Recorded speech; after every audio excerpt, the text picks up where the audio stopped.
It is a tremendous honor and privilege to be here at the Reagan Library. I am one of the few people in your speaker series who's not a professional politician. And so my speech tonight is going to be simply in the form of some free advice. Maybe start by wallowing a bit in the depressing disaster that was the 2022 midterms.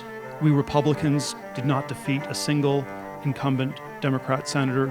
The part of it that's not merely disastrous but also depressing is just the sense that if we don't do something different, we're just going to be in this Groundhog Day where something like this is going to repeat in 2024 or throughout the rest of this decade. Reagan got elected in 1980, and sort of my strongest early political memories in some ways are of the 1980s. And it had a very different felt sense. It was somehow the party was a big tent, but we got overwhelming majorities. And then there's always a question: what was working in the 80s, and how can one somehow recapture some of that? And my simplified version of the Reagan coalition is that it was this coalition of social conservatives, defense hawks, and sort of free market libertarian types. What I would submit that they talked about that's very substantive, and that was the key to the Reagan years in some ways, was they're anti-communist.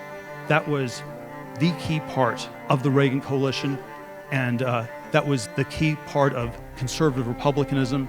If the Republican Party ceases to be anti-communist, it may cease to have a raison d'etre. What I think is unhealthy about the relationship with China, it's not interdependent, we are codependent.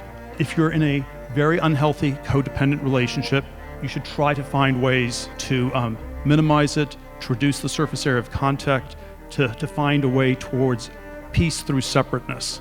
If we do not go back to being the anti-communist party, if you don't stand up to Red China, you may end up just sort of being co-opted, a stooge, a patsy, something like this. There's always an alternative. It's going to be hard to figure out the details. It may not win you, the last election or the next one, but you will be on the right side of history.